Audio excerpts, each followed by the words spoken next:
This is the House of Hope and Restoration, located in St. Robert. This housing facility is ran by a local church called Still Usable Ministries. This church is one of the local organizations who try their best to accommodate emergency housing for people in the area who are in need. Right now, a local family of 6 is staying here due to their house burning down in a fire. If it wasn't for the church and my people at work and Randy King with Salvation Army, who knows where I'd be right now. Thank God for them. I think that they probably lost 99% of their belongings.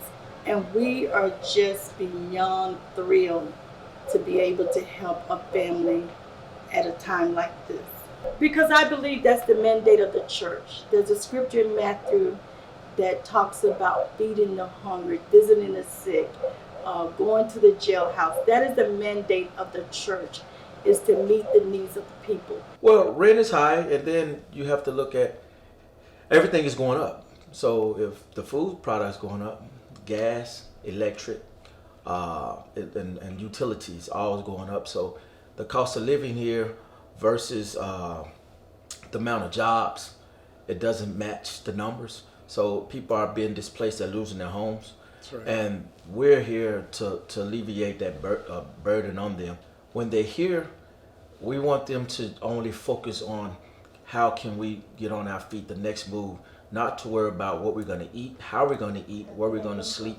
We take care of all of that. So it's been rewarding to be a part of a ministry that really reaches out. To be a part of the House of Hope, it's rewarding for me and my family to see the smiles and on the families' faces when we open this door and walk them through. I think their expectations is a little bit less sometimes than what they see, and when they come in, they're just overwhelmed. There are also some other organizations and individuals who provide emergency housing in the Pulaski County area. Another church provides a mobile home for a certain number of days. Another person provides an Airbnb for 3 days. The Salvation Army even provides a certain number of free hotel stays for people in tough situations. But it's like a Band-Aid. It's not really fixing anything.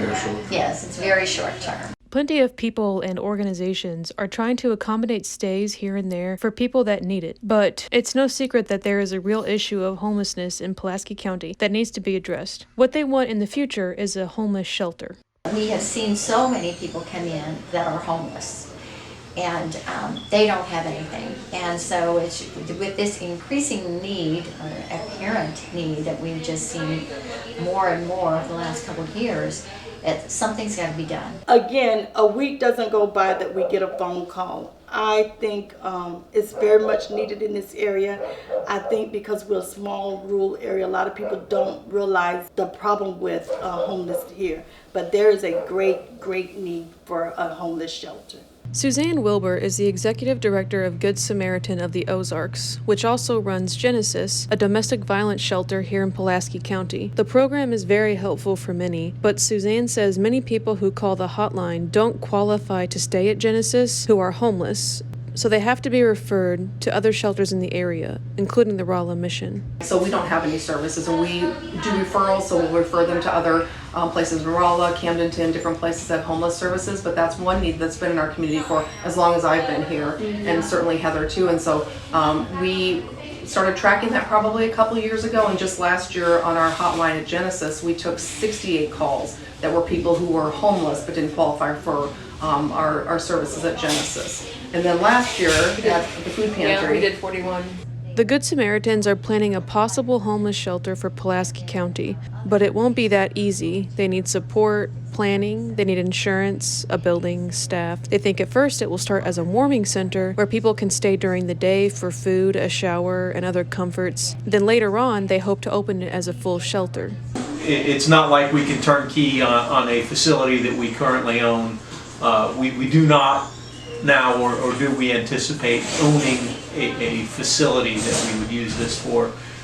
We're really looking for those partnerships that would make this possible for the folks that need it. No, I think that what's going to be interesting is I think a lot of people are going to be surprised about the need, because a lot of people, it's a lot like a lot of things. If it doesn't impact you or your family members, you really don't know what's around, right? So when even people hear about how many pounds of food that we distribute every year, people are shocked, right? Because again, they don't have to. If it doesn't touch them, they don't necessarily know. And that's typical. I mean, it's like all of us, unless it impacts us directly. It's not just poverty either. I mean, we serve all walks of life. I mean, people that's been extremely wealthy and has got laid off or caught COVID and just can't get back on their feet, and they're so far behind. So really, some people just they need us all the time, and that's not. It wasn't meant to be like that, right? And so that's where more permanent, secure, safe, long-term assistance would be, is what we're really looking toward. The community is starting to care, and the community is wanting to see the change and realize that there are people out there that need help, and that's all we're trying to do. That's all we're trying to do is help souls, just like the pastor said. Jeannie says the meeting for the planning of the warming center / possible homeless shelter has been set for the Tourism Community Room 137 St. Robert Boulevard on Tuesday, March 29th at 6 p.m.